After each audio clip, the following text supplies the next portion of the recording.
In 1881, Friedrich Nietzsche was walking alone through the woods near Lake Silvaplana in the Swiss Alps, when a thought struck him with such force that he stopped, trembling, and wrote it down on a scrap of paper. What if you had to live your exact life again, in every detail, forever? Not metaphorically, not approximately, not with a chance to change small things or make different choices.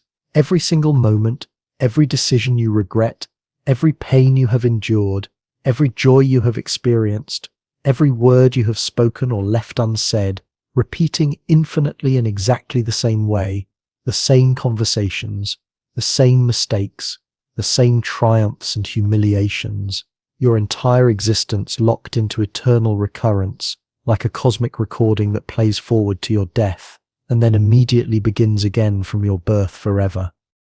This is not a thought most people want to entertain for long, but Nietzsche could not stop thinking about it. He called it the heaviest weight, the most abysmal thought, and also the highest formula of affirmation that could ever be achieved. It became the secret center of his philosophy, the hidden test behind everything he wrote, and it remains one of the most psychologically powerful ideas in the history of thought, precisely because it is so difficult to face honestly. Tonight we will explore eternal recurrence from its origins in ancient cosmology through Nietzsche's radical transformation of it into something far stranger and more personal.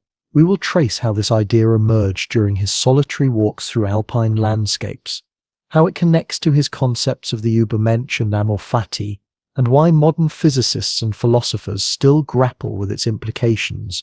This is not comfortable philosophy, it is not reassuring, but it might be the most honest question anyone has ever asked about what it means to affirm your own existence. The moment happened in early August of 1881. Nietzsche had been staying in the village of Sils Maria in the Swiss Engadin Valley, a landscape of severe beauty, where granite peaks rise directly from dark forests and glacial lakes, reflect impossible depths of sky. He was 36 years old, already plagued by the violent headaches and stomach problems that would torment him for the rest of his productive life. He had resigned from his professorship at Basel years earlier, and now lived as a wandering scholar, moving between cheap boarding houses in Switzerland, Italy, and southern France, always seeking climates that might ease his suffering, always alone. He walked every day, often for hours, composing his thoughts in the rhythm of his footsteps before returning to his small rented room to write them down in notebooks he carried everywhere. Philosophy for Nietzsche was not an activity that happened at a desk. It happened in the body, in motion, in the interaction between thought and landscape. On this particular day, he followed a path along the shore of Lake Silvaplana toward a massive pyramidal rock formation that jutted up near the forest edge. And there, beside that rock, the thought came to him with what he later described as the force of revelation. He wrote in his notebook, 6,000 feet beyond man and time. What exactly did he mean? The thought itself seems simple enough to state. If the universe contains finite energy and matter, but exists in infinite time, then eventually every possible configuration of that energy and matter must repeat, not similar configurations, identical ones, including the configuration that is you reading these words in this moment. And if it happens once, it must happen infinitely many times. You have lived this life before, you will live it again. Nothing changes, nothing escapes. But Nietzsche was not really interested in the physics, though he tried to work out scientific arguments in his notebooks. He was interested in what the thought does to you, how it changes the weight of every single moment when you understand that this moment is not fleeting, not temporary, not something that will fade into the past. It is eternal. You are living it right now, and you have lived it infinitely many times before, and you will live it infinitely many times again, exactly as it is. Most philosophical ideas are designed to comfort or guide. They tell you how to live better, how to think more clearly, how to find meaning or purpose or happiness. Eternal recurrence does none of these things. It simply asks, can you bear the life you are actually living? Not the life you wish you were living, not the life you are working toward, the one you have right now, in all its precise detail. Could you honestly say yes to living it again, forever. Nietzsche believed most people could not. He thought most of us live in subtle or obvious denial about our own existence, always imagining that real life will begin later, after we fix certain problems or achieve certain goals. We tolerate the present because we believe it is temporary. We endure suffering because we think it will eventually be redeemed, either in a future earthly paradise or in an afterlife where all wrongs are balanced and all pain is justified. We accept compromise because we tell ourselves it is only for now. Eternal recurrence eliminates every one of these escape routes. There is no later. There is no later. There is no redemption outside of this life. There is only this, again and again, forever. And the question becomes, is that bearable or more than bearable? Is it something you could love? The idea was not entirely new. Ancient Greek philosophers, particularly the Pythagoreans and Stoics, had proposed cyclical theories of time in which the cosmos periodically returns to identical states. Heraclitus wrote of ekapyrosis, a cosmic conflagration in which the universe burns away and is reborn. Marcus Aurelius meditated on the thought that everything that happens has happened before and will happen again. But these ancient versions treated recurrence as cosmology, as a description of how the universe actually works according to their understanding of physics and divine order. Nietzsche did something different. He turned it into a thought experiment, an ethical test, a psychological tool for evaluating how you actually live. He was less interested in whether the universe literally recurs than in whether you could will it to recur, whether you could honestly choose to live your life again, exactly as it has been, without changing anything. This shift from cosmology to ethics, from physics to psychology, is what makes Nietzsche's version so uniquely powerful and disturbing. It also explains why he considered eternal recurrence the central teaching of Thus Spoke Zarathustra, the strange poetic work he wrote in the years following That Walk Beside Lake Silvaplana. Zarathustra is not a conventional philosophical text. It is a kind of philosophical mythology, written in a prophetic style that imitates religious scripture while undermining everything religious scripture typically promises. And at the heart of it is a prophet who struggles to teach an idea he himself finds almost unbearable, that existence recurs eternally, and that we must learn not just to accept this, but to love it, to will it, to say yes to it with absolute affirmation. This affirmation Nietzsche called amor fati, the love of fate, not resignation, not passive acceptance, but active, joyful embrace of everything that is and has been and will be. To love your fate means to love every aspect of your life so completely that you would choose to live it again forever.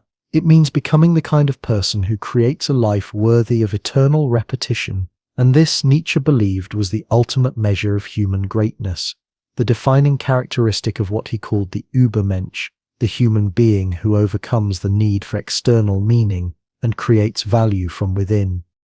The stakes of this idea are difficult to overstate. If you take it seriously, if you actually hold yourself to the test of eternal recurrence, almost everything about how we typically live and think begins to look like evasion. We begin to see how much of our time we spend tolerating rather than affirming, compromising rather than choosing, deferring genuine life in favor of preparation for a future that never quite arrives. The thought experiment reveals the gap between what we say we value and how we actually spend our days, and it does so without mercy. And yet, for all its severity, there is something strangely liberating about it, because if this moment is eternal, then it cannot be wasted. If this life is all there is, repeating forever, then every instant becomes infinitely precious. The test of eternal recurrence is also an invitation to live with absolute seriousness and absolute freedom, to take responsibility for constructing a life you could genuinely love, not someday, but now, in the only form existence ever actually takes.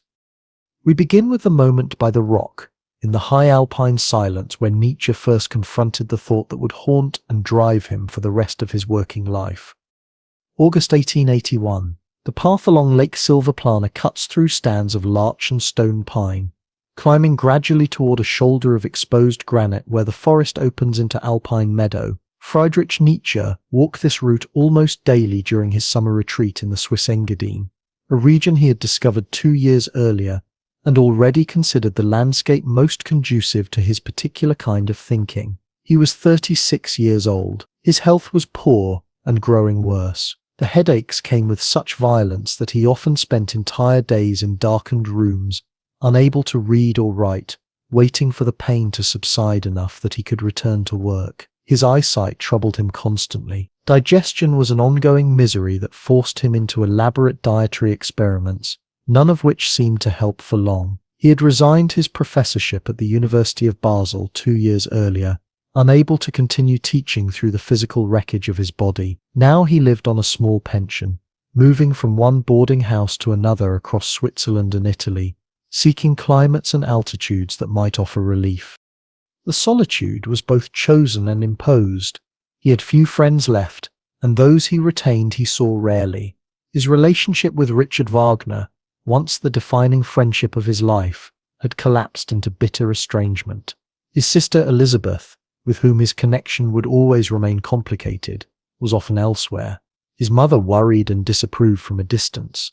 The academic world he had left behind regarded him with a mixture of puzzlement and dismissal. His books sold almost no copies. The Birth of Tragedy, which he considered groundbreaking, had been savaged by classical philologists who saw in it a betrayal of scholarly rigor. Human, All Too Human, and Daybreak circulated in tiny numbers among readers who mostly misunderstood them.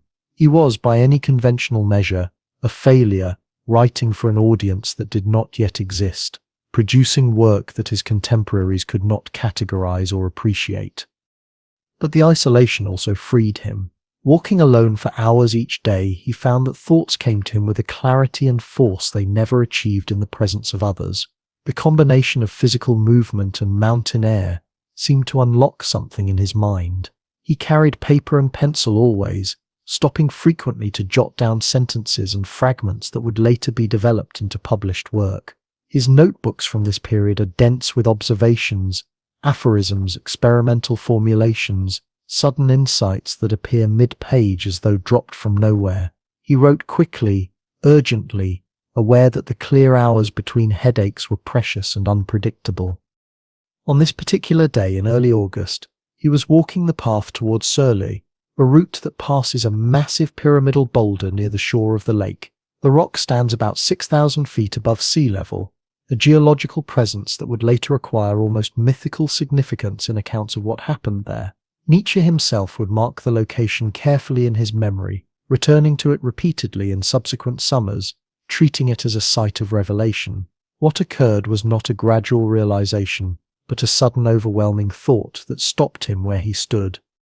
The idea was this: what if time is infinite, but matter and energy are finite? What if every possible configuration of existence must eventually repeat and repeat again and again forever, because there are only so many ways particles can arrange themselves across unlimited duration? What if you, exactly as you are, in exactly this moment, have existed before and will exist again, infinitely, in perfect detail, with no variation, no escape, no end?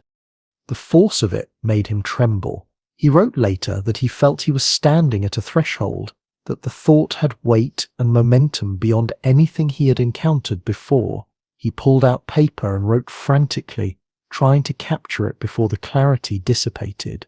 The note itself has not survived in its original form, but we know from his later accounts that he recorded the essentials: eternal return, infinite repetition, the same life again and again in every particular. He also noted the location and approximate time, as though documenting a scientific observation rather than a philosophical intuition. 6,000 feet beyond man and time, he would write in his notebook, "The loneliest loneliness." Why this moment? Why did eternal recurrence arrive then in that place with such overwhelming intensity? Part of the answer lies in what Nietzsche was already thinking about. His recent work had been dismantling inherited frameworks of meaning, particularly Christian metaphysics, with its linear narrative of fall and redemption, earthly suffering and heavenly reward. He had been arguing that traditional morality devalues this world in favor of an imaginary next one, that it teaches people to endure rather than affirm, to escape life rather than embrace it. But critique is easier than construction. Once you've removed the old scaffolding of meaning, what do you build in its place? How do you live without resentment toward existence itself? How do you say yes to reality, not as you wish it were, but exactly as it is? Eternal Recurrence answered that question with terrifying simplicity. If you knew that every action, every choice, every moment would recur infinitely, could you still choose it? Could you still want it? The thought strips away every evasion, every hope that things will be different next time, every consolation that suffering is temporary or mistakes are merely past. It forces absolute honesty about what you actually value, not in theory but in practice, not someday, but now. And it does so without appeal to external authority, divine command, or cosmic justice. The only question is whether you can genuinely will the eternal return of your own existence. The landscape itself played a role that should not be underestimated. The Engadine is spare, clear, high altitude, a place where rock and sky dominate, where human presence feels minimal and transient. Nietzsche was drawn to such places precisely because they offered nothing comfortable, nothing domesticated, nothing that suggested the world was arranged for human convenience. The indifference of mountains has a clarifying effect. It cuts through sentimentality and social performance, leaving you alone with whatever thoughts can survive that exposure. The pyramidal rock beside Lake Silvaplana is not beautiful in any soft sense. It is simply there, massive and ancient, a fact of geology that existed long before consciousness and will remain long after. Standing beside it, you cannot pretend that the universe cares about your hopes or fears, and in that recognition, certain kinds of thinking become possible that are not possible elsewhere. Nietzsche would spend the next several years trying to articulate what he had grasped beside the rock. The first published version appears in the Gay Science the following year, framed as a question posed by a demon who visits you in your loneliest loneliness. But the idea permeates everything he wrote afterward, particularly Thus Spoke Zarathustra, the strange prophetic work he considered his masterpiece. He would also fill notebook after notebook with attempts to prove eternal recurrence scientifically, to ground it in the physics and cosmology of his time, as though the philosophical force of the idea required empirical validation. These attempts largely failed, but they reveal how seriously he took the thought, how much he wanted it to be true, not just as metaphor or psychological exercise, but as literal description of cosmic structure. The moment by the rock was both beginning and burden. Nietzsche had discovered what he believed was the ultimate test of human existence, the hardest question philosophy could ask. But he had also discovered something he was not certain he could bear. His notebooks reveal periods of profound resistance to his own insight, moments when he recoiled from eternal recurrence as though from an abyss. To genuinely will the eternal return of all existence, including all suffering, all cruelty, all stupidity, all waste, requires a transformation of consciousness so complete that it amounts to becoming a different kind of human being. Nietzsche would later call that new kind of being the Übermensch, but in August 1881, beside the pyramidal rock, he had only the question and the weight of its implications. But Nietzsche did not invent this idea from nothing. To understand why it struck him with such force, we need to trace its origins through thousands of years of human thought about time, fate, and cosmic order. Long before Nietzsche walked beside Lake Silvaplana, ancient minds had already gazed into the possibility that time might circle back upon itself. The Greeks possessed no single word for eternal recurrence, but they carried the weight of its implications in their cosmologies, their rituals, their attempts to make sense of celestial patterns that seemed to promise return. These early visions of cyclical time emerged not from mountain revelations but from observation. Seasons turned, constellations wheeled overhead, generations rose and fell in patterns that suggested something deeper than mere sequence. What began as astronomical speculation would become, for certain philosophical schools, a complete theory of cosmic order. The Pythagoreans, that mysterious brotherhood founded by Pythagoras of Samos in the 6th century before the Common Era, built their entire worldview around mathematical harmony and celestial cycles. They spoke of the great year, an immense cosmic period during which all heavenly bodies would return to their exact original positions. The number varied wildly depending on which Pythagorean you asked.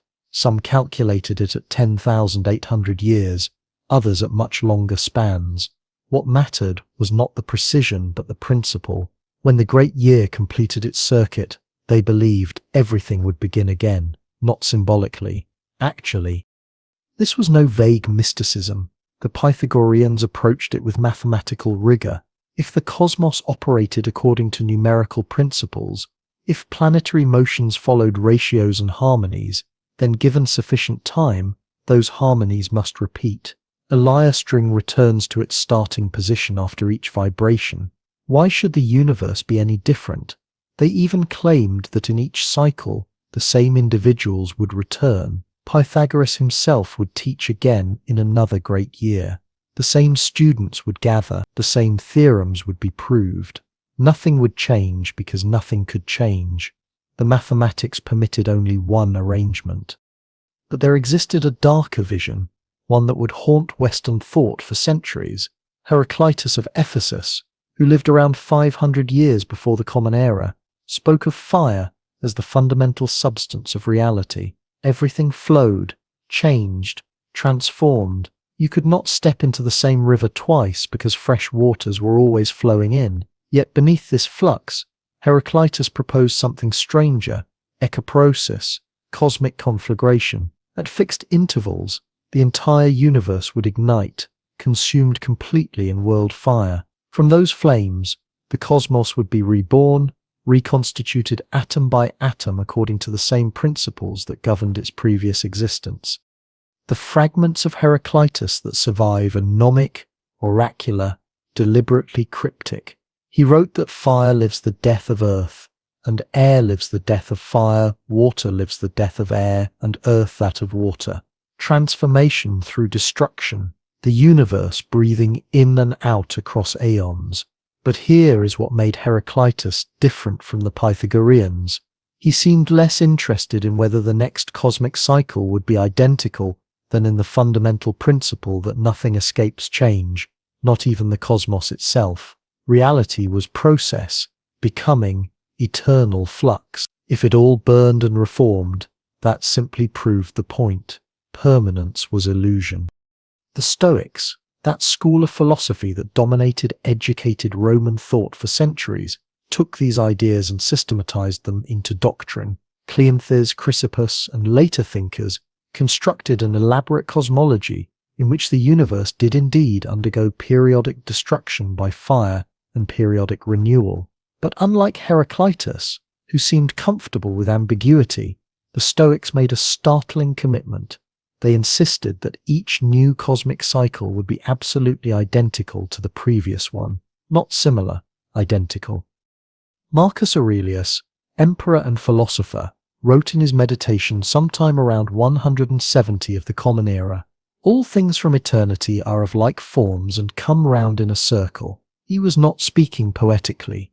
He meant it literally. The Stoic position held that because the universe was governed by divine reason, the logos, and because that reason was perfect and unchanging, there could be only one way for things to unfold. When the cosmos renewed itself after ekpyrosis, Socrates would drink hemlock again, Caesar would cross the Rubicon again, Marcus himself would sit in his military tent on the Germanic frontier, writing these same words in these same notebooks. You can hear in this both fatalism and strange comfort. If everything repeats exactly, then nothing is truly lost, but also nothing can be changed. The Stoics combined this cosmology with their ethics in a way that seems almost paradoxical. They preached acceptance of fate, amor fati, before Nietzsche would claim the term, but their acceptance came from believing that divine providence ordered all things for the best. You should accept fate because fate was reasonable, just, and good. The eternal recurrence of all things simply proved that the universe found this particular arrangement correct. Marcus Aurelius used the thought of recurrence as a meditation technique, a way to achieve philosophical detachment. He wrote, "How stale and unmeaning is the phrase, 'I have lived.' For look at the vast expanse of eternity behind you, and at the infinity ahead.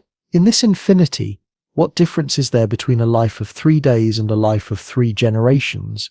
If you grasped that your life had already happened infinite times and would happen infinite times again, how could you remain attached to temporary pleasures or disturbed by temporary pains? The recurrence itself was meant to produce tranquility. But here is what separates these ancient doctrines from what Nietzsche would forge in the Swiss Alps. The Pythagoreans, Heraclitus, the Stoics, all presented eternal recurrence as cosmology. It was their answer to the question, how does the universe actually work? They debated periodicities, mechanisms, the role of divine fire, or mathematical necessity. When Marcus Aurelius reflected on recurrence, he did so to achieve ataraxia, that unperturbable calm that was the Stoic ideal. Recurrence was a fact to be accepted, a truth to accommodate your mind to. None of them asked the question that would obsess Nietzsche. What if you could not accept it? What if the thought of living your exact life again filled you with horror? What if eternal recurrence was not a cosmic fact, but a test, a challenge, a way of measuring whether you had lived well enough to bear the weight of infinite repetition? The ancients wanted to understand the universe. Nietzsche would want to understand you. These ancient philosophers treated recurrence as cosmology, as literal description of how the universe works. Nietzsche would transform it into something far stranger, a thought experiment with ethical teeth, a test of how you actually live. Section 341 of The Gay Science appears near the end of the 4th book, in a collection Nietzsche titled Sanctus Januarius after the patron saint whose dried blood supposedly liquefies each year in Naples. The placement matters. This passage arrives after Nietzsche has spent hundreds of pages dismantling comfortable certainties about God, morality, and meaning. The reader has been prepared, though perhaps not adequately, for what comes next. The section begins with a scenario, not an argument. What if some day or night a demon were to steal after you into your loneliest loneliness and say to you, "This life, as you now live it and have lived it, you will have to live once more and innumerable times more." The demon does not appear in broad daylight or public space. It comes in loneliness, in that particular quality of solitude where you cannot hide from yourself. The scenario is intimate, almost violating. Something has crept into your private space to tell you something you cannot unhear. Notice what the demon does not say. It does not claim that eternal recurrence is true. It does not offer evidence or argument. It does not even assert. It asks, what if? The demon presents a hypothetical, and this choice of framing is perhaps the most philosophically sophisticated element of the entire passage. Nietzsche understood that making eternal recurrence a doctrine would destroy its power. If you believed recurrence were cosmological fact, you would simply have to accept it, as you accept gravity or mortality. The thought would have weight, certainly, but not the particular weight Nietzsche wanted it to carry. By framing recurrence as a question, Nietzsche transforms it into a mirror. Your reaction to the demon's words reveals something about you right now, about the life you are actually living. The demon continues, there will be nothing new in it, but every pain and every joy and every thought and sigh and everything unutterably small or great in your life will have to return to you, all in the same succession and sequence. The specificity is crucial, not an improved version of your life, not the general shape with details smoothed over. Every unutterably small thing, that argument you regret, that moment of cowardice you have tried to forget, that afternoon you wasted, that kindness you failed to show, every single instance precisely as it occurred. The demon adds one more turn of the screw. Even this spider, and this moonlight between the trees, and even this moment, and I myself. The eternal return includes the moment of being told about eternal return. You would have to live through this conversation with the demon infinite times. You would have to experience learning about recurrence, reacting to it, deciding what it means, eternally. There is no outside perspective from which to evaluate. You are always already inside the loop. Then Nietzsche poses the critical question, would you not throw yourself down and gnash your teeth and curse the demon who spoke thus? This is the first possible reaction. and he describes it with visceral detail. Not polite disagreement or philosophical objection, but physical collapse, teeth grinding, cursing. The horror is bodily. To imagine living your life again exactly as it happened might produce something close to despair if you find in honest inventory that much of your life has been waste, cowardice, spite, or numb habitual motion. The weight becomes unbearable if you realize you would not choose this life even once, and now you are being told it recurs forever. But Nietzsche offers a second possibility. Or have you once experienced a tremendous moment when you would have answered him, "You are a god, and never have I heard anything more divine"? The same news can provoke opposite reactions. If you have lived in such a way that you would willingly, joyfully choose every moment again, then eternal recurrence becomes not curse but blessing. The demon becomes divine. The thought that crushed you in the first scenario now elevates you. The passage functions as a diagnostic tool. Your reaction reveals the quality of your existence. If the thought of eternal return fills you with horror, you are living wrongly, or at least living in a way you yourself do not fully endorse. If it fills you with joy, you have achieved something rare, a life you can genuinely affirm in every particular. Most people, Nietzsche suspected, would fall into the first category.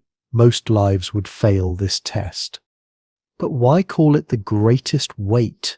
Weight implies burden, difficulty, something that presses down. Nietzsche chose this metaphor carefully. Many thoughts are heavy in the sense of being consequential or serious. The thought of your own death is heavy. The thought of moral responsibility is heavy. But eternal recurrence has a unique heaviness because it removes every form of escape or mitigation. You cannot tell yourself that mistakes are in the past. You cannot console yourself that suffering is temporary. You cannot defer genuine living until some future moment when conditions are better. Every choice you make eternally. Every moment you waste forever. The weight is the weight of total responsibility combined with infinite duration. Yet the weight is also what makes possible a particular kind of freedom. If everything recurs, then nothing can be dismissed as merely preparatory or merely past. Every moment carries infinite significance because it returns infinitely. This might sound oppressive, but Nietzsche saw in it the opposite, a way to rescue earthly existence from the devaluation it suffers under systems that treat this world as merely provisional, a testing ground for some other real existence elsewhere. If this life recurs eternally, then this life is all there is, and it deserves to be lived with utmost seriousness and joy. The passage ends with instruction rather than resolution. How well disposed would you have to become to yourself and to life to crave nothing more fervently than this ultimate eternal confirmation and seal? The question is about disposition, about fundamental orientation toward existence. Nietzsche is not asking whether you currently endorse eternal recurrence. He is asking what kind of person you would need to become to genuinely desire it. The thought experiment points toward transformation. This is why the section functions as both horror and liberation. Horror, because it shows most people that they are living lives they would not choose to repeat even once, let alone eternally. Liberation, because it offers a standard by which to evaluate and transform how you live. If you made every choice asking yourself, "Would I will this moment eternally?" you would live very differently. You would eliminate what is small, mean, habitual, and dead. You would cultivate what is genuine, significant, and alive. The demon's question becomes a tool for filtering your life. Nietzsche never states whether he personally believed in eternal recurrence as cosmological fact. In his notebooks, he explores scientific arguments for cyclical time. In his published works, he presents it as hypothesis, as thought experiment, as psychological test. This ambiguity is not evasion but sophistication. The truth of eternal recurrence as physics matters less than its truth as ethics. Even if the universe does not literally recur, you can live as if it did. You can make choices worthy of eternal repetition. You can become someone who could honestly say yes to the demon. The greatest weight, then, is not simply burden but also ballast, the weight that stabilizes and grounds. Without it, life becomes light in the negative sense, trivial, inconsequential, a series of moments that vanish without trace. With it, every instant gains gravity, significance, the terrible and wonderful permanence of eternal return. The question is whether you can bear that weight, and whether bearing it might transform you into something greater than you are. The demon's question reveals something crucial. Eternal recurrence is not really about cosmology at all. It is about you right now, and whether you can honestly say yes to every single moment of your existence. But what does such a yes actually mean? The demon's question reveals something crucial. Eternal recurrence is not really about cosmology at all. It is about you right now, and whether you can honestly say yes to every single moment of your existence. But what does such a yes actually mean? Nietzsche had a phrase for this radical acceptance. He called it amor fati, love of fate, not tolerance, not resignation, not making the best of bad circumstances, but genuine love. The phrase appears explicitly in his work only a handful of times, but it functions as the psychological foundation beneath eternal recurrence, the emotional stance that makes the demon's challenge bearable, even beautiful. The term itself came to Nietzsche from the Stoics, filtered through centuries of European thought. Marcus Aurelius had written of accepting fate with grace, of understanding that everything occurs according to nature's law. But the Stoic version carried a quality of submission, a bow to cosmic necessity. Their wisdom lay in recognizing what could not be changed and aligning will with unchangeable order. This was acceptance as spiritual hygiene, a method for reducing suffering through correct understanding. Nietzsche transformed it into something fiercer.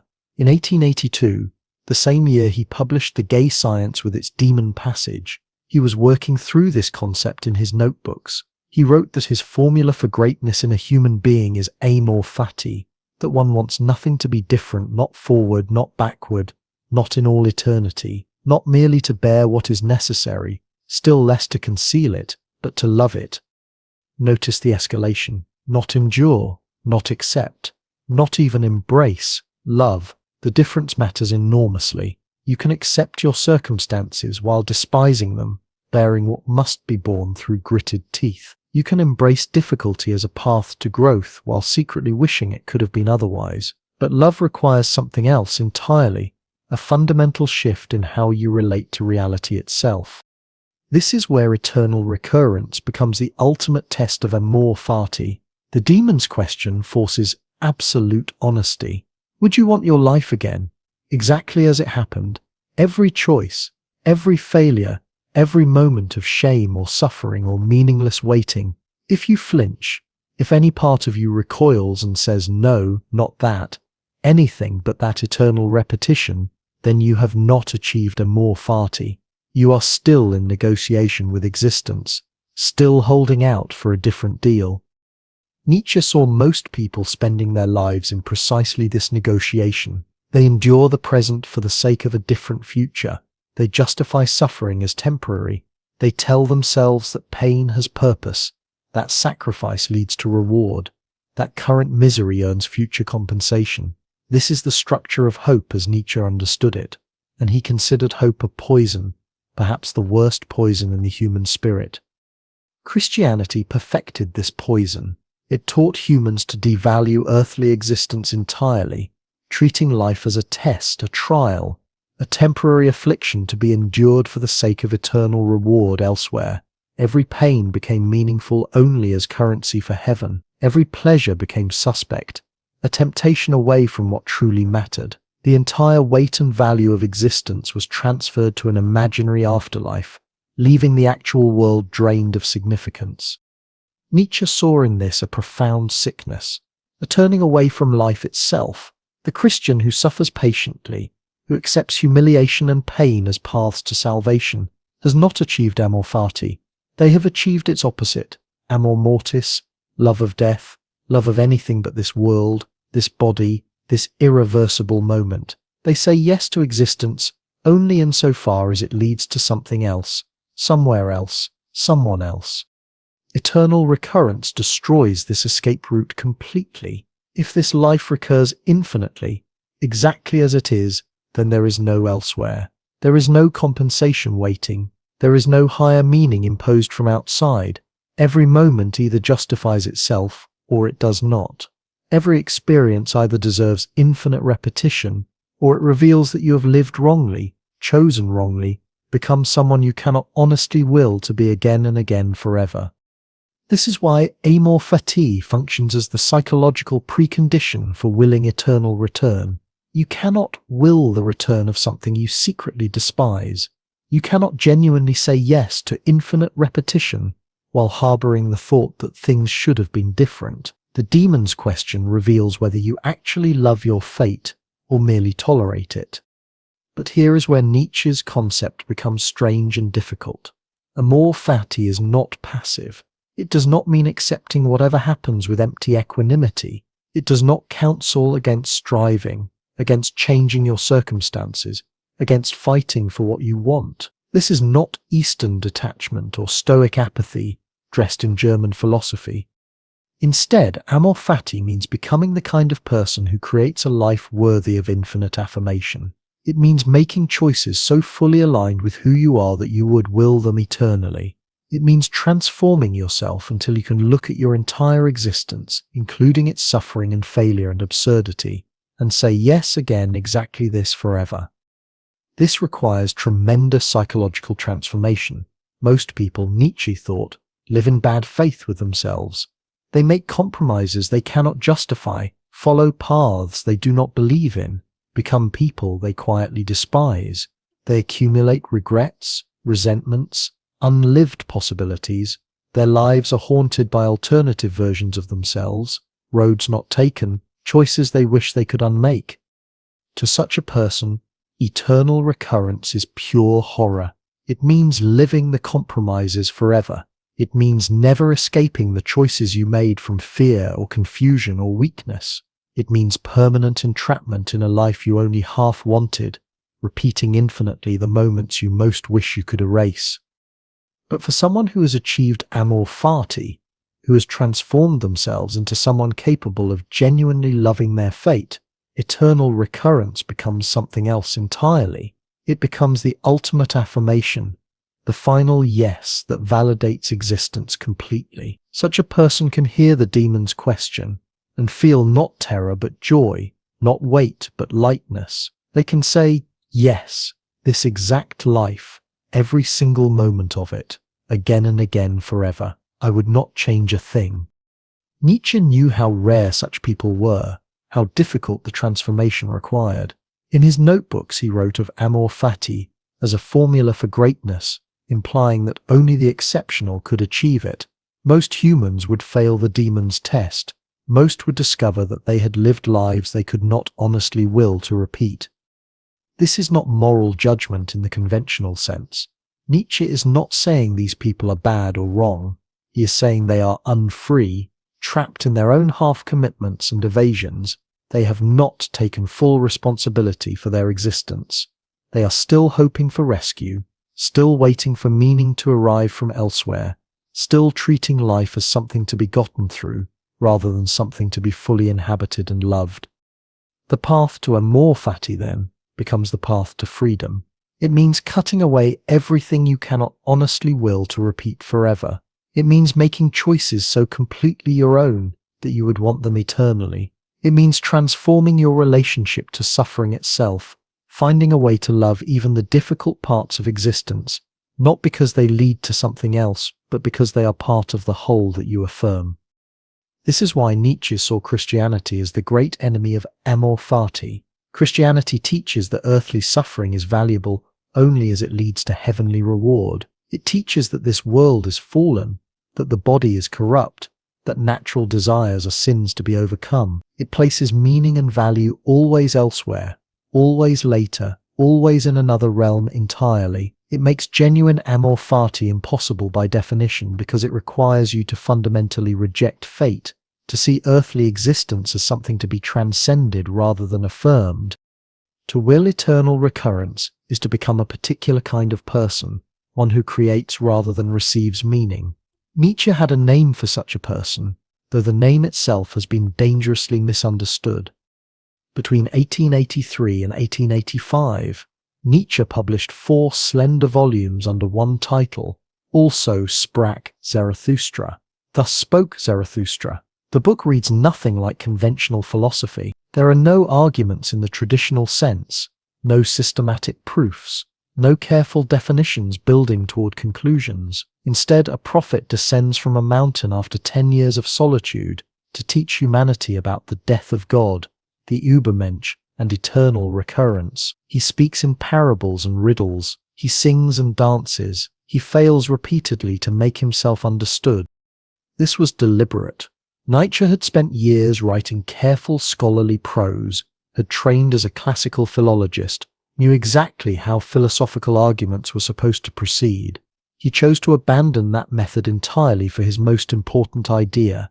The eternal recurrence appears in Zarathustra, not as a theorem to be proven, but as a vision that must be endured, a teaching that resists being taught, a truth that can only be shown through myth and symbol. The question is why? Why did Nietzsche believe that eternal recurrence required this strange literary form, this mixture of biblical cadence and pre-Socratic mystery? The structure of Zarathustra itself offers the first answer. The book unfolds in 4 parts, each marking a stage in Zarathustra's relationship to his own teaching. In the first part, he descends from his mountain cave eager to share his wisdom. He speaks about the Übermensch, about self-overcoming, about creating new values, but he does not speak about eternal recurrence, not yet. The teaching is too heavy, too dangerous. Even Zarathustra himself is not ready to voice it. The eternal recurrence makes its first appearance in part 2, but indirectly through images and half-statements. Zarathustra experiences premonitions of it, feels it approaching like a storm. He falls silent at crucial moments, unable or unwilling to speak what he knows. His reluctance is genuine. This is not pedagogical strategy. Zarathustra fears his own insight. The fullest confrontation comes in part 3, in a section called The Vision and the Riddle. Here Nietzsche presents eternal recurrence through one of the most striking and disturbing images in all of philosophy. Zarathustra describes climbing a mountain path, accompanied by a dwarf who represents the spirit of gravity, the weight of pessimism and life denial. They come to a gateway called Moment. 2 paths meet at this gateway. One stretches backward into the past, the other forward into the future. Both paths extend eternally. Zarathustra asks the dwarf, must not everything that can happen have already happened? If time is infinite behind us, have we not passed through this very moment infinite times already? And must we not return again and again, running through the same sequence eternally? The dwarf agrees too quickly, too easily, reducing the profound to the trivial. Zarathustra is disgusted. This is not understanding but parroting. The dwarf has heard the words but not felt their weight. Then the vision shifts, becomes more visceral and harder to dismiss. Zarathustra sees a young shepherd lying on the ground, writhing, gagging. A heavy black snake has crawled into his throat and bitten itself fast there. Zarathustra pulls at the snake with all his strength but cannot extract it. Then a voice cries out from him, "Bite through." The shepherd bites through the snake's head, spits it far away, and springs up transformed, laughing, no longer human but something beyond humanity. The image is violent, physical, almost unbearable. Eternal recurrence is the snake. It cannot be gently removed through argument or consoled away through philosophy. It must be bitten through, destroyed in its old form, swallowed and transformed through an act of supreme will. The nausea is real, the gagging is necessary. Only by confronting the horror of eternal repetition directly, by biting through the thought rather than avoiding it, can you emerge transformed on the other side. But even after presenting this vision, Zarathustra cannot bring himself to teach eternal recurrence openly. He calls it the abysmal thought, and it makes him physically ill. In a section called The Convalescent, Zarathustra lies sick for 7 days, wrestling with his own teaching. He speaks of it as something that rises from the depths, something he has tried to suppress. His animals, an eagle and a serpent who serve as his companions, must teach him his own doctrine. The choice of animals is significant. Throughout Zarathustra, These two creatures represent pride and wisdom, the heights and the depths, the soaring and the circular. The serpent especially becomes associated with recurrence, with the image of the snake biting its own tail, the Ouroboros, of eternal return. The animals speak to Zarathustra gently, telling him that everything returns, that the web of causes in which he is entangled will come again, that he himself will create the same teaching in the same sequence eternally. Zarathustra interrupts them. He accuses them of turning his teaching into a hurdy-gurdy song, something mechanical and trivial. This is perhaps the most psychologically acute moment in the entire book. Zarathustra recoils not from eternal recurrence itself, but from the superficial understanding of it, the version that strips away its terror and demand. His animals mean well, but they domesticate the idea, make it too easy to accept. They turn it into comfort when it should be a challenge. Why does Nietzsche have Zarathustra resist his own teaching? Because eternal recurrence is not meant to be accepted intellectually. It is meant to transform the one who thinks it. Zarathustra must struggle with it, fall sick from it, nearly die from it, precisely because the thought is a selection mechanism. Most people, Nietzsche suggests, would be crushed by it. They would experience only the nausea, the gagging, the horror of infinite repetition. Only someone capable of profound affirmation, someone who has already begun to overcome themselves and create new values, can bite through and emerge laughing.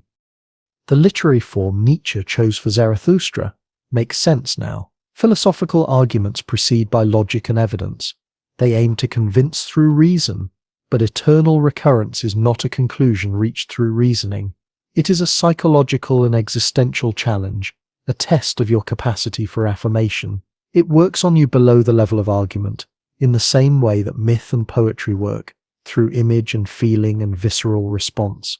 The shepherd with the snake in his throat communicates something that a syllogism never could. Nietzsche was drawing on deep traditions here.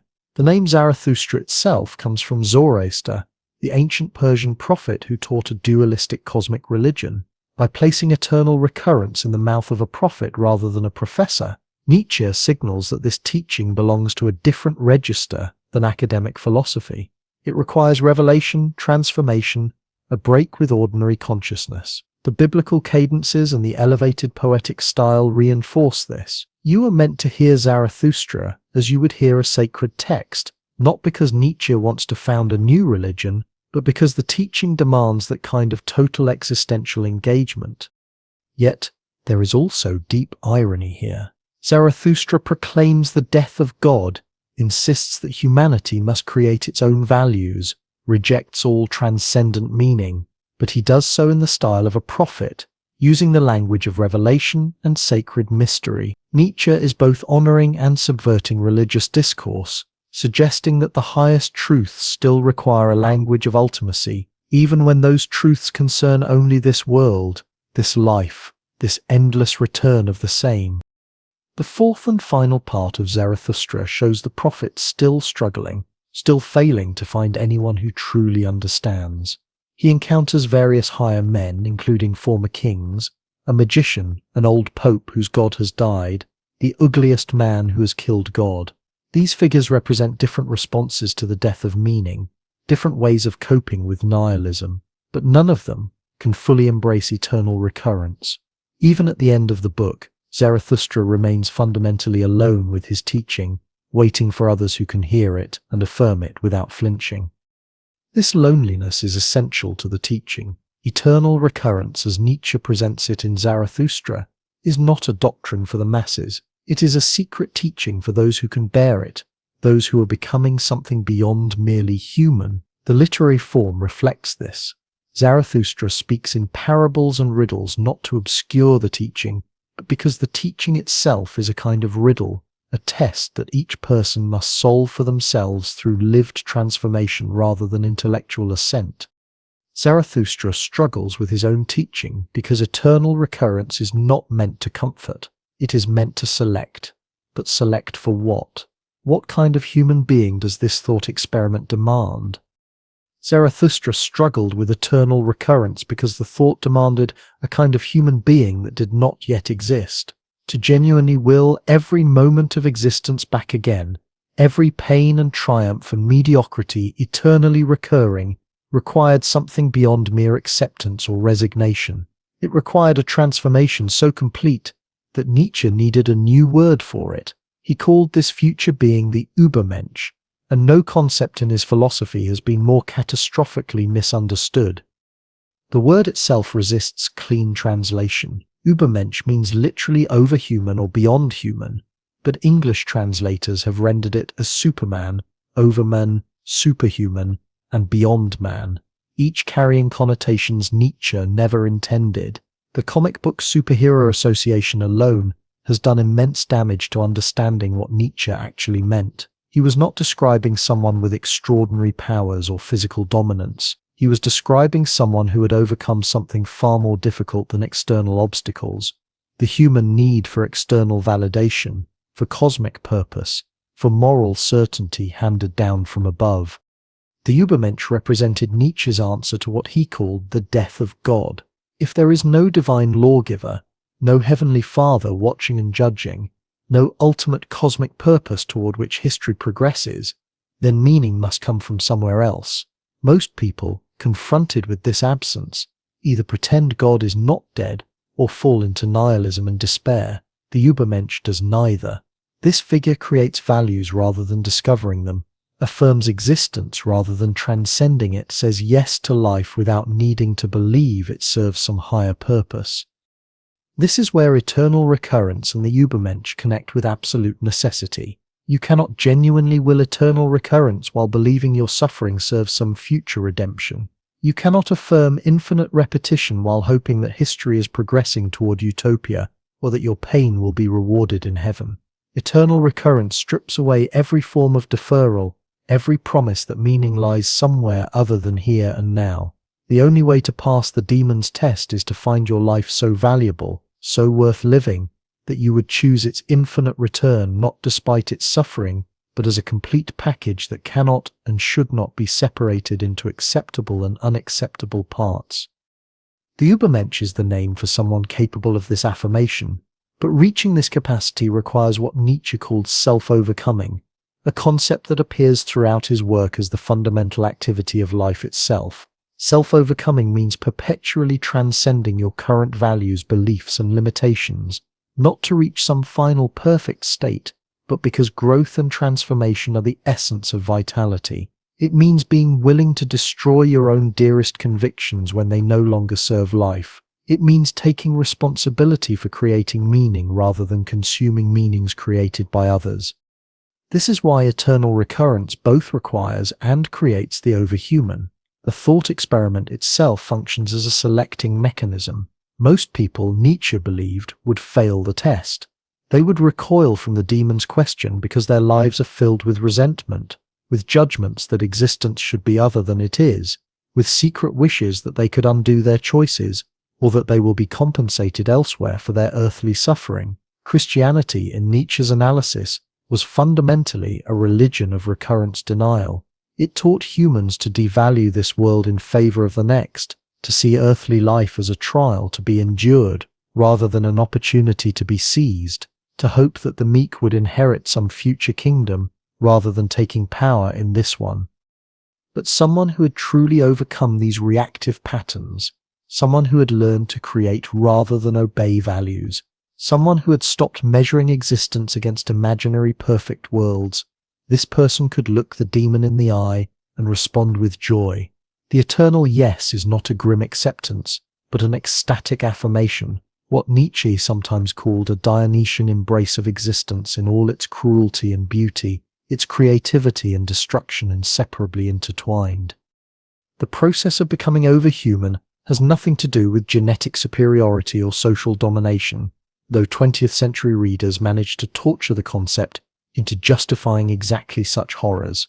Nietzsche was describing psychological and spiritual transformation, not political programs. He was hostile to nationalism, contemptuous of anti-Semitism, and dismissive of the state and mass movements. The Übermensch stands apart from the herd not through domination, but through independence from the need for external approval or cosmic validation. In Thus Spoke Zarathustra, Nietzsche illustrated this independence through metaphor and parable, rather than systematic argument. Zarathustra descends from his mountain solitude to teach humanity, but his teaching is precisely that each person must create their own path. The overhuman cannot be described with precision because there is no single form it takes. It is not a destination but a direction, not a type but a process. Someone moving toward the overhuman might be a philosopher or an artist, a wanderer or a builder, silent or eloquent. What matters is the internal transformation from receiving values to creating them, from resenting existence to affirming it. This explains why Zarathustra himself struggles so dramatically with eternal recurrence in the book that bears his name. Even the prophet of the overhuman finds the thought almost unbearable when he truly confronts it. He calls it the abysmal thought, something that must be bitten through like a snake lodged in the throat. The difficulty is not intellectual but existential. To fully accept that your every weakness, every failure, every moment of cowardice or pettiness will recur eternally requires abandoning the comforting story that you are becoming someone better, that your mistakes are behind you, that growth means leaving behind the parts of yourself you dislike. The Übermensch loves fate, what Nietzsche called amor fati, precisely because this figure has learned to create values worthy of eternal repetition. If you design your life around values you genuinely choose rather than values you have absorbed from tradition, religion, or social pressure, if you act in ways you would will to recur forever, then the demon's question loses its horror. This is why Nietzsche often connected the overhuman with childhood, with play, with creativity. Children create games and follow their rules with complete seriousness, not because the rules were handed down from heaven, but because the children made them and find them worth following. The overhuman recovers this creative relationship to value after passing through adult disillusionment and nihilism. But there is a profound tension here that Nietzsche never fully resolved. Can anyone actually achieve this state? Or is the Übermensch always a goal that recedes as you approach it? Zarathustra teaches that the overhuman is the meaning of the earth, but he also presents this teaching as something that might take centuries or millennia to realize. Nietzsche seemed to understand the Übermensch as both a possibility for individuals and as a species-level transformation that might emerge from long cultural evolution. The concept dances between psychological ideal and prophetic vision, between something you might become through intense spiritual work and something humanity might become if it survives long enough. What remains clear is that eternal recurrence and the Übermensch cannot be separated. Each concept illuminates and necessitates the other. Eternal recurrence provides the ultimate test of whether someone has truly overcome resentment and learned to affirm existence. The Übermensch provides the only kind of being capable of passing that test.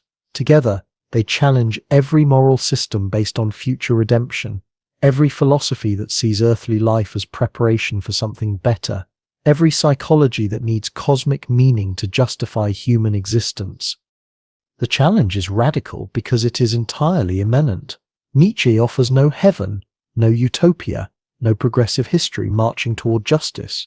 He offers only this life, this moment, this choice, and the question of whether you can love it enough to will its eternal return.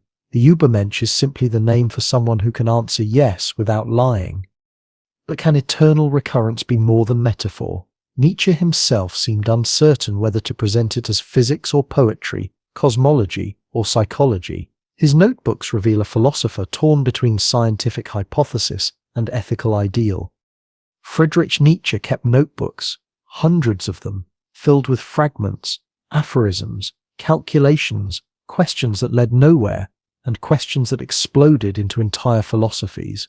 In the summer of 1881, shortly after the revelation at Sils Maria, his notebooks took an unexpected turn. Between meditations on morality and sketches for Zarathustra, pages of amateur physics began to appear, diagrams, equations, attempts to calculate the mathematical probability of eternal recurrence not as metaphor but as inevitable cosmic fact. He was trying to prove it, scientifically. This might seem strange for a philosopher whose reputation rests on psychological insight and cultural critique, but Nietzsche had always maintained an uneasy relationship with the natural sciences.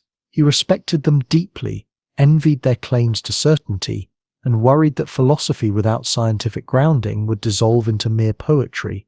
Eternal recurrence troubled him precisely because he could not tell whether he had discovered a profound truth about the universe or merely invented a psychologically powerful fiction. So he tried to transform it from thought experiment into theorem. The argument he constructed was deceptively simple. It began with two premises that seemed difficult to deny. First, the universe contains a finite amount of energy and matter. There are only so many atoms, only so much force, only so many possible configurations of stuff. This was reasonably well established by the physics of his time. Second premise: time is infinite. The universe has always existed and will always exist, stretching endlessly backward and forward without beginning or end. Now comes the logical move. If you have infinite time but only finite possible states of matter and energy, then every possible configuration must eventually repeat, not something similar, not an approximation, the exact same arrangement, down to every atom, every thought in every brain, every word spoken, every choice made. There is no way around it. Shuffle a deck of cards infinitely many times, and you will eventually return to the original order, not just once, infinitely many times. Therefore, Nietzsche concluded, eternal recurrence is not a spiritual metaphor or ethical ideal. It is a physical necessity. You have lived this exact life before. You are living it again now. You will live it again, identically forever. The universe is a cosmic loop, playing the same film on infinite repeat. He found this argument compelling enough that he considered studying physics formally. In 1881, he wrote to his friend Peter Gast, asking for recommendations on scientific texts about time and energy. He devoured what he could find, though his understanding remained that of an educated amateur rather than a trained physicist. Still, he believed he had found something genuine. In his notebooks, he wrote that eternal recurrence was the most scientific of all possible hypotheses. The physicists of his era did not agree. The first problem lay in his assumption that time must be infinite. This was not obvious, even in the 19th century. Many scientists and philosophers argued that time itself might have begun with the universe, or that an eternal past created logical paradoxes. If infinite time has already elapsed, how did we arrive at this present moment? Why is the universe not already in thermal equilibrium, all energy evenly distributed, all processes halted? The fact that stars still burn and life still moves suggested to many thinkers that time could not actually be infinite in the past. The second problem was subtler and more devastating. Even granting finite energy and infinite time, recurrence does not necessarily follow. Nietzsche assumed that matter and energy must cycle through all possible configurations like a cosmic combination lock. But why must they?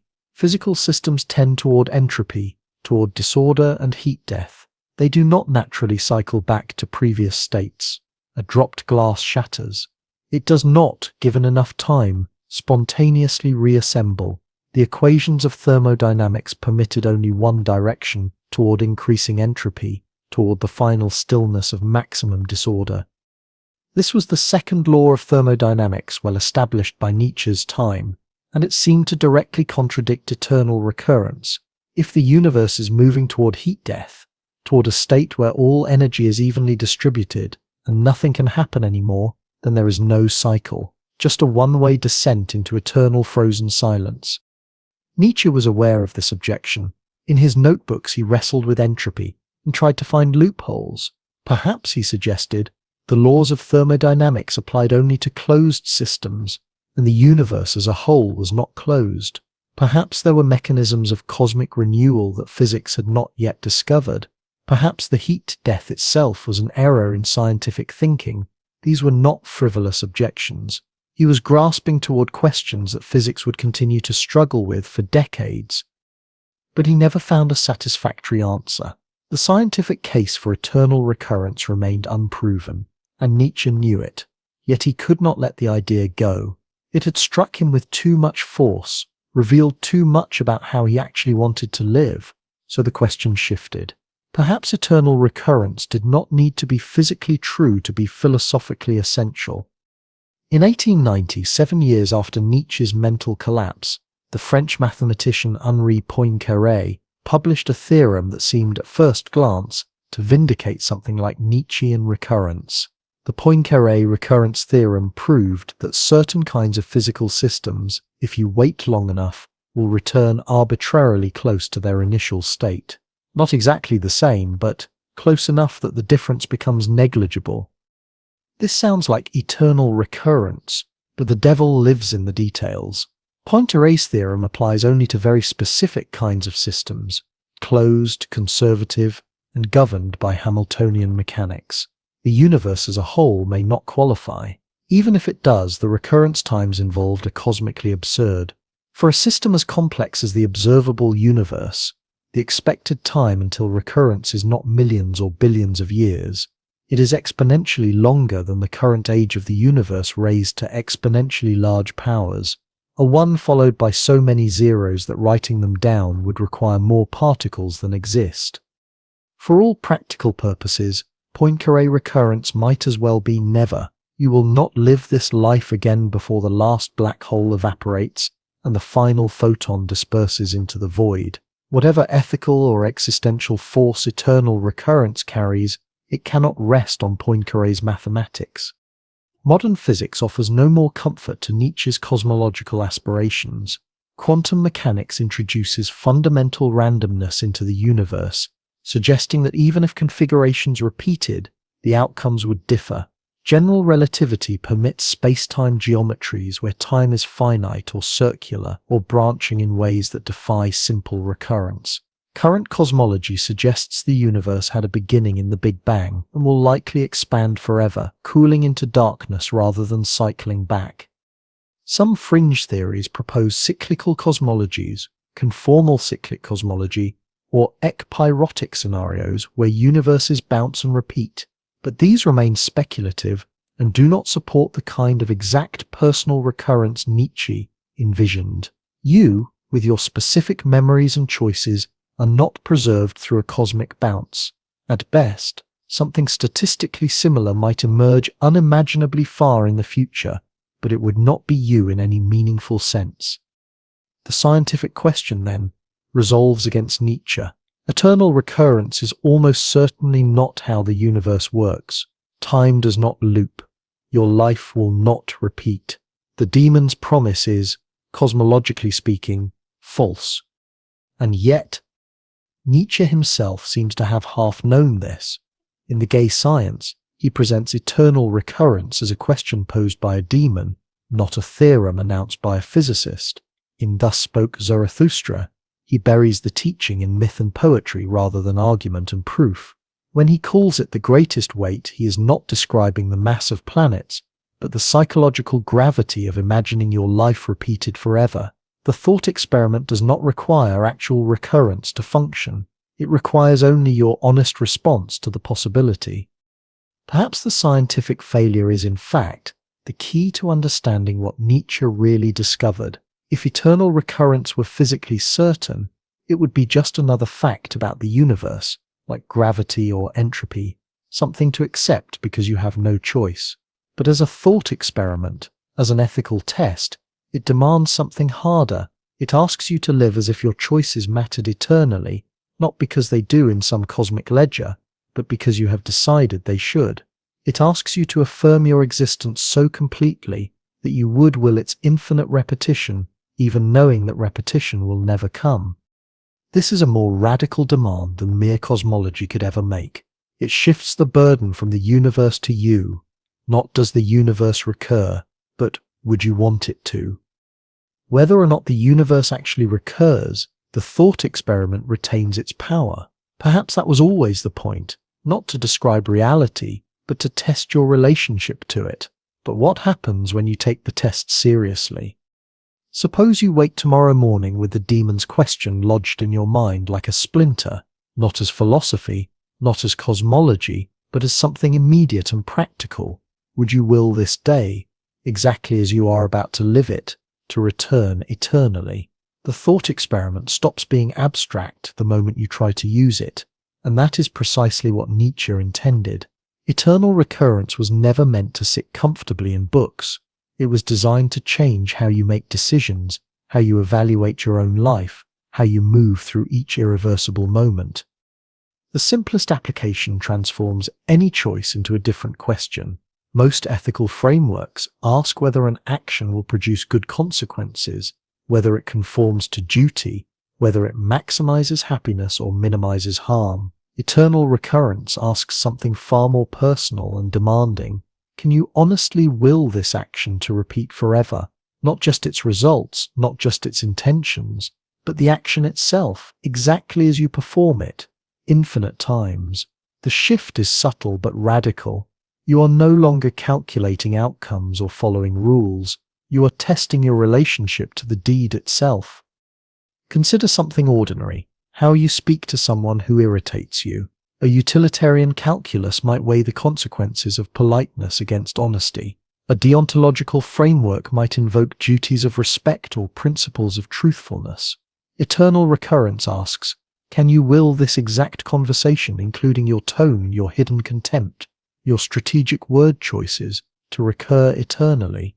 The question cuts through justification. It does not ask whether your behavior was technically correct. It asks whether you can love it, whether you can claim it as genuinely yours, whether you would choose it again and again without limit. The difference between asking, will this make me happy, and would I will this eternally, becomes clear in moments of conflict between present desire and long-term consequence. Happiness-focused ethics can always defer this pleasure now, that project later, eventually a life worth living. Eternal recurrence eliminates eventually. If you waste this afternoon, you waste it infinitely. If you postpone what matters, you postpone it forever. The thought experiment removes the safety net of linear time, the comforting notion that you can always course correct, that mistakes are temporary detours on the way to some future redemption. Nietzsche understood this ruthlessness. In his notebooks from 1883, he wrote about eternal recurrence as a selective principle, something that would separate those who could bear it from those who would be crushed by it. The test reveals what you actually value versus what you claim to value. You might say you cherish creativity, but do you will eternally the hours you spend avoiding your work? You might say you love your family, but would you choose to repeat infinitely the distracted, half-present way you interact with them? The gap between stated values and lived reality becomes unbearable under eternal repetition. This creates genuinely difficult cases where eternal recurrence transforms ethical calculus entirely. Take the question of suffering that produces growth. Traditional frameworks can justify temporary pain for lasting benefit. The athlete's training, the student's struggle, the difficult conversation that deepens a relationship. But eternal recurrence asks, can you will the suffering itself not as means to an end, but as something you would choose to repeat infinitely? The growth does not justify the pain if you must experience both eternally. Either the suffering itself has worth, or it does not. Either you can love the difficulty as much as the result, or you cannot honestly say yes to its return. Or consider revenge, that most human of impulses. Consequences-based ethics might argue that revenge feels good but produces negative outcomes. Duty-based ethics might invoke principles of forgiveness or turning the other cheek. Eternal recurrence asks something different. Can you will your act of revenge to recur forever? Not the satisfaction, not the justice, but the precise quality of your anger, the exact nature of your retaliation, infinite times. For most people, the answer shifts. Revenge pursued in hot passion might feel justified in the moment, but very few could genuinely will its eternal return. The thought experiment reveals something about the action itself that consequences and duties miss, whether you can actually claim it as an expression of who you want to be. The problem of regret becomes particularly acute under eternal recurrence.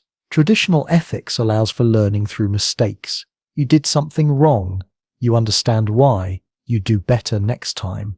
Linear time permits moral development. But if every mistake repeats eternally, what happens to the very concept of learning? Nietzsche never fully resolved this tension. In one sense, eternal recurrence seems to prohibit regret. If you must live every moment again, regretting any part means failing the test. Yet in another sense, The thought experiment depends on discrimination, on recognizing what is worthy of repetition and what is not. How can you recognize unworthiness without something like regret? The answer may lie in distinguishing between two kinds of regret. One kind wishes the past were different, resents that something happened, recoils from its eternal return. This regret fails Nietzsche's test. But another kind of regret might be compatible with eternal recurrence, the recognition that an action was necessary at the time given who you were, combined with the understanding that it revealed something you needed to see. You do not wish it had not happened. You acknowledge its role in becoming who you are. You can will its return because you will the entire path, including the mistakes that shaped you. This is amor fati applied to error, loving your failures as part of your fate, as necessary moments in the totality you affirm. But this creates a new problem. If you must will your mistakes eternally, does that mean you should not try to change? If you can only say yes to eternal recurrence by accepting everything you have done, where is the space for self-overcoming, for becoming different, for the transformation Nietzsche elsewhere demands? The thought experiment seems to pull in two directions. Accept everything exactly as it is, but also become someone capable of willing that acceptance. You must be both ruthlessly honest about what deserves eternal return and actively engaged in creating a life that does. This is why eternal recurrence is more demanding than almost any traditional moral system. Religious ethics offers redemption. Your sins can be forgiven, your soul can be saved, your failures are not final. Secular ethics offers progress. Society improves, knowledge increases, future generations benefit from present sacrifice. Even existentialism, for all its emphasis on individual choice, allows you to create new meaning in each moment without being bound by every past decision. Eternal recurrence offers none of these consolations. Every moment counts absolutely, because every moment returns absolutely. There is no forgiveness because there is no judge. There is no progress because there is no linear time. There is no fresh start because every start is also a return. The thought experiment functions as a kind of acid test for authenticity. Any action, any relationship, any use of time that you cannot honestly will to repeat forever reveals itself as something you do not truly value, something you pursue out of habit or fear or self-deception. Nietzsche forces you to confront the difference between what you do and what you would choose if choice had infinite weight. Most people, examined under this light, would discover they are living lives they do not actually want, pursuing goals they do not genuinely value, maintaining relationships they cannot honestly affirm. This is not primarily about grand gestures or major life decisions. The test applies most powerfully to the ordinary, the daily, the habitual moments that constitute most of existence. Can you will eternally the way you spend weekday evenings, the quality of attention you bring to routine tasks, the thoughts you allow to occupy your mind during empty hours? Eternal recurrence reveals the ethical significance of the mundane. There are no throwaway moments in an eternally recurring life. Every instance of existence carries the weight of infinity. To live under the gaze of eternal recurrence is to live without escape routes, without the consolation that suffering is temporary or mistakes are merely past. But Nietzsche's idea did not end with him. It escaped into the 20th century, where it would be embraced, distorted, and reimagined. When Friedrich Nietzsche collapsed on a street in Turin in January 1889, embracing a horse that was being beaten by its driver, his active philosophical life ended. The notebooks full of thoughts about eternal recurrence, about forces and energy and cosmic cycles, fell silent. But the idea itself had already escaped into the world, where it would be seized, transformed, and weaponized by thinkers who understood that Nietzsche had given them something unprecedented, not just a theory about time, but a tool for excavating the buried assumptions of human existence. Martin Heidegger encountered eternal recurrence in the 1930s, during the period when he was trying to understand what had gone wrong with Western metaphysics. For Heidegger, the concept revealed something crucial about what he called being itself. In his lectures on Nietzsche, delivered between 1936 and 1940, Heidegger argued that most interpreters had missed the point entirely. Eternal recurrence was not cosmic physics or personal psychology. It was ontology, an answer to the fundamental question of what it means for anything to exist at all. Heidegger saw in eternal recurrence a conception of being as pure becoming, as ceaseless return without origin or telos. This represented for him the culmination and crisis of Western metaphysics, where Plato had split reality into permanent forms and changeable appearances, where Christianity had promised transcendent redemption beyond earthly flux. Nietzsche had collapsed everything back into pure immanent repetition. There was no escape, no elsewhere, no higher realm. Being was this returning, nothing more and nothing less. But Heidegger also recognized something darker in the concept. If everything recurs identically, then being achieves a kind of permanence through repetition itself. The eternal return paradoxically transforms pure flux into something fixed and necessary. What appears to be the most radical affirmation of becoming secretly reintroduces the static permanence that metaphysics had always sought.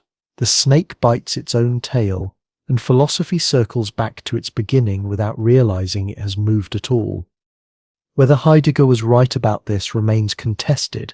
What matters is that he took eternal recurrence seriously as philosophy, not merely as biography or psychology. He treated it as a thought with world historical significance, one that marked a turning point in how humans could understand existence itself, and in doing so, he opened space for other 20th century thinkers to grapple with what Nietzsche had actually achieved.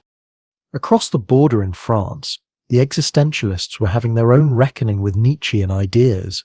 Albert Camus never wrote extensively about eternal recurrence as such, but the concept haunts the myth of Sisyphus like an unnamed ghost. When Camus describes Sisyphus pushing his boulder up the mountain, only to watch it roll back down, only to push it up again in endless repetition, he is exploring the same territory Nietzsche mapped.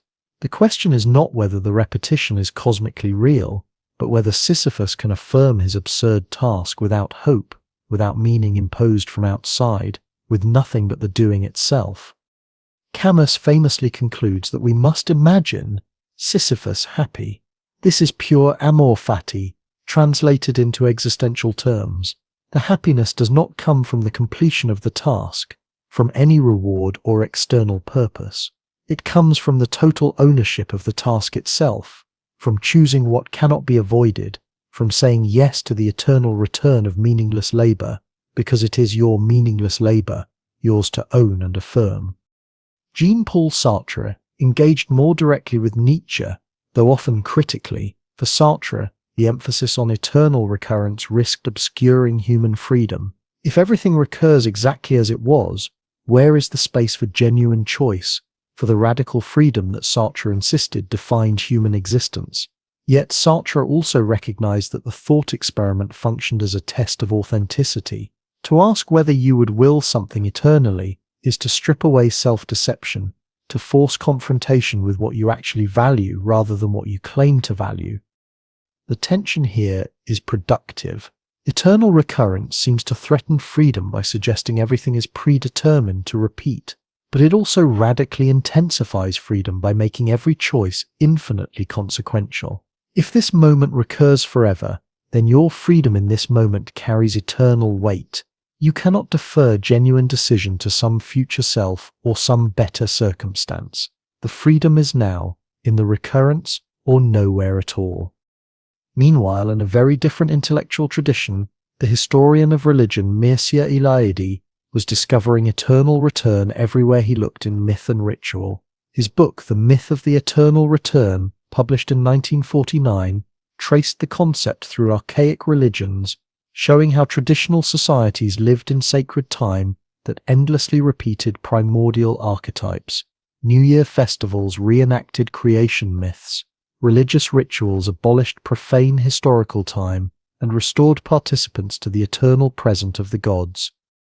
But Eliade noted a crucial difference between archaic eternal return and Nietzsche's version.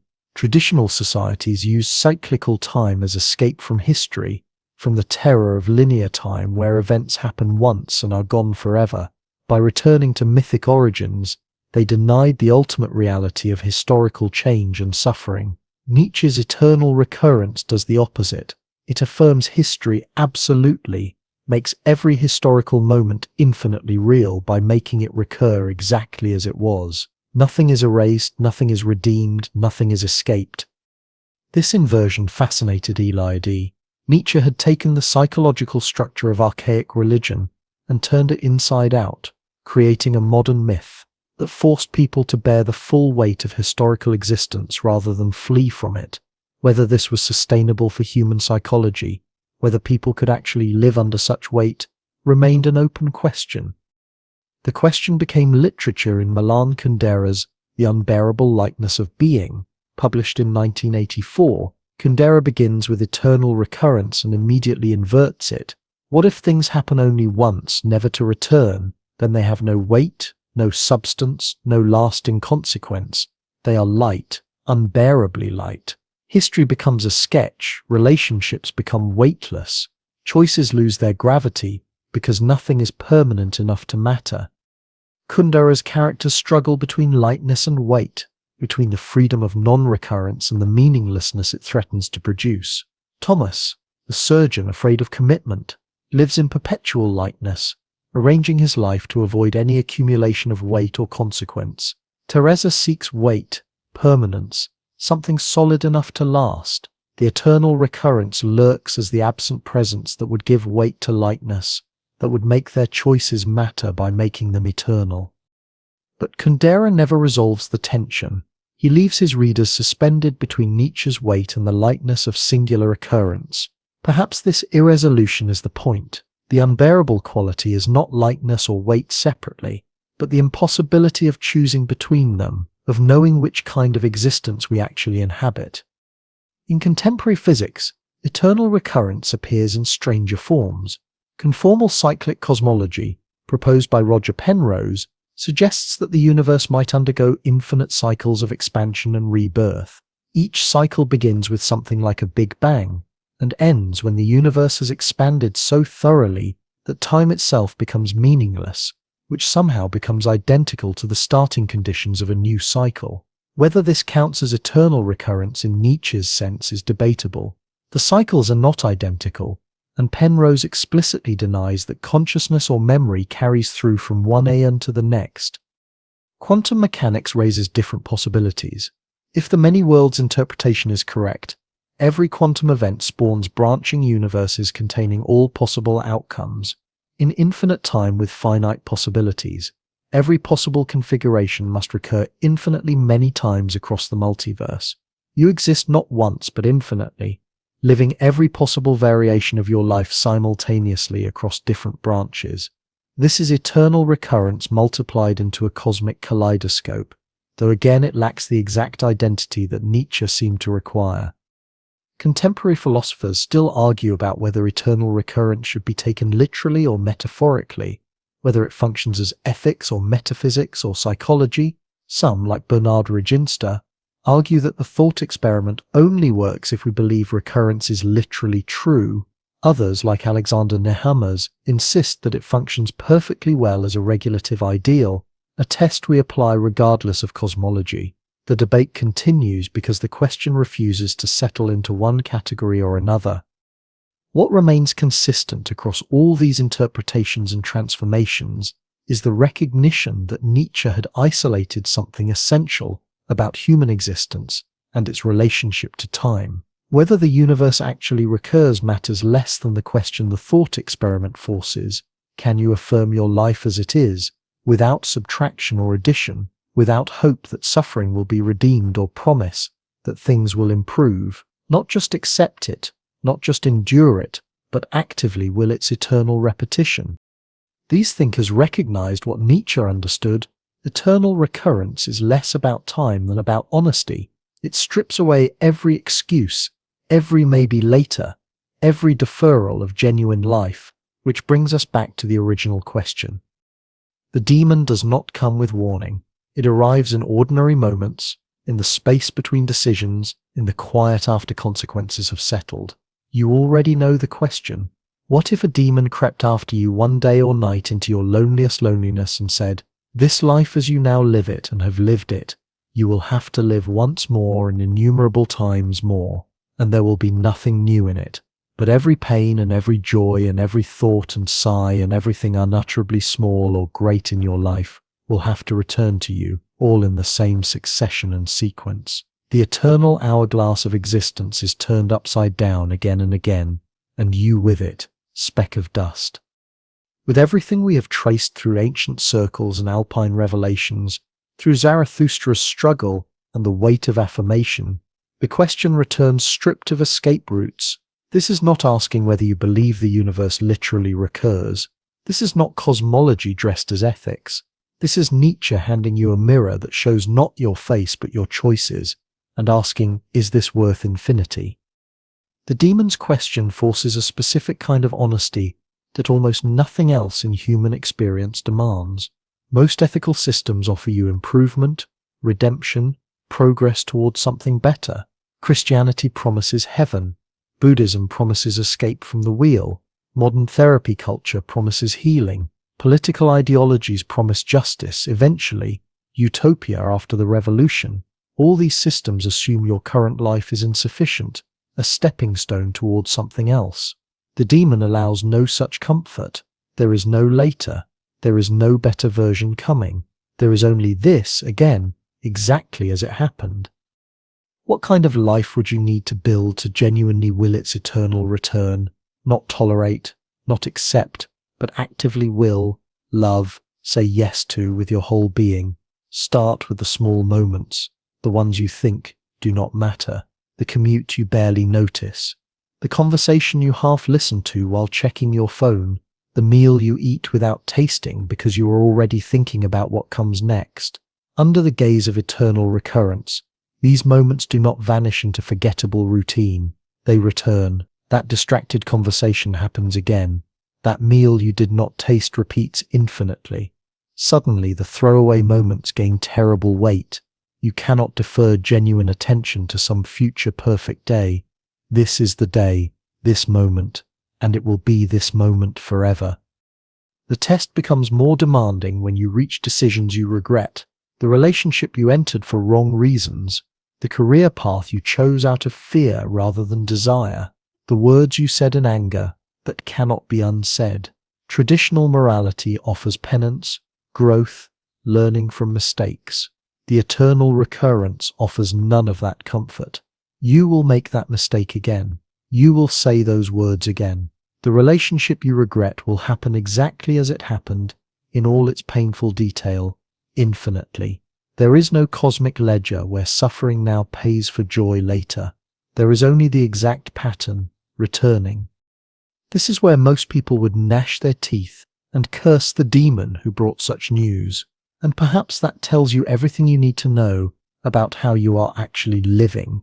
Because the unbearable aspects under eternal repetition are the places where you have not been honest, the job you hate but keep because it looks good to others, the friendship you maintain out of obligation rather than genuine connection, the hours you spend in resentment, small bitterness, petty score-keeping, the time you waste, not because you are resting, but because you are avoiding. Eternal recurrence does not care about your intentions or your eventual plans to change. It preserves everything exactly as it is, including the years you spent telling yourself you would start living authentically next year. But something strange happens when you sit with this long enough. Certain aspects of existence that seemed neutral or even painful begin to transform under the lens of eternal affirmation. The difficulty that taught you something essential, the failure that redirected you towards something true, the loss that made you understand what you actually valued. Not because suffering is good, not because pain has some mystical redemptive quality, but because these moments were part of the pattern that made you capable of whatever genuine joy or meaning you have touched. You cannot cherry pick. You cannot keep the breakthrough and discard the confusion that led to it. Eternal recurrence demands the whole package. The aspects that become sacred under eternal repetition are the ones where you are most fully present, most honest, most yourself without performance or defense.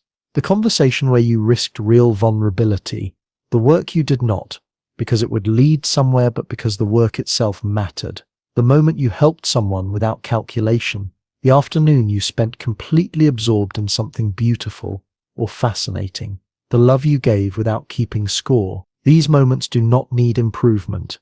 They do not need to lead anywhere. They are sufficient in themselves, worthy of infinite repetition exactly as they occurred.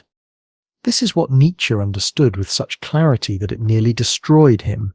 Eternal recurrence separates those who are living genuinely from those who are deferring life. It exposes every compromise, every half-truth, every choice made from fear or conformity rather than authentic will. It is the ultimate test, because there is no way to fake your answer. You either genuinely will the eternal return of your life as it actually is, or you do not. And if you do not, that tells you exactly where the work begins. Why did Nietzsche consider this his most profound and dangerous thought? Because it demolishes every consolation philosophy and religion have offered. No heaven waiting as reward for earthly suffering, no progress toward universal justice, no escape into nirvana, no redemption arc, where your past mistakes are transcended. Just this life, this pattern, these choices, forever. For most people, this is nihilism's final victory, proof that existence is indeed unbearable. But for Nietzsche, for the one he called the overhuman, eternal recurrence becomes the ultimate affirmation. It says, existence has no external justification, no cosmic purpose, no redemptive plan, and still, yes, yes to all of it, yes, eternally. The danger lies in how thoroughly this thought experiment removes excuses. You cannot blame circumstances if you will, those circumstances to repeat forever. You cannot rage against fate if you actively desire fate's eternal return. You cannot defer meaning to some future state if there is only the eternal now. This level of responsibility for your existence terrifies most people because it admits no escape. You are not a victim of cosmic accident. You are the eternal yea-sayer or nay-sayer to every detail of your pattern. That is the weight Nietzsche called the greatest. And yet, if you could genuinely say yes, if you could will your life's eternal return not despite its pain, but including its pain as necessary pattern in something you wholly affirm, then you would be living in a way that needs no external justification. You would be creating meaning rather than discovering it. You would be beyond resentment, beyond the need for cosmic fairness, beyond the childish demand that existence owe you happiness. You would be, in Nietzsche's term, sufficient unto yourself. The demon's question remains unanswered for most people, and perhaps it should. Perhaps the point is not to achieve perfect affirmation, but to use the question as a constant measure. Does this choice, this relationship, this way of spending your time, does it move you toward a life you could honestly will to repeat forever? Are you becoming someone capable of saying yes? Or are you accumulating regrets and compromises that would make eternal return unbearable? The question does not go away. It sits in the loneliest, waiting for your most honest answer. The thought experiment remains, waiting. And perhaps that is enough, not an answer, but a question that follows you, reshaping how you see every choice, every moment, every irreversible now.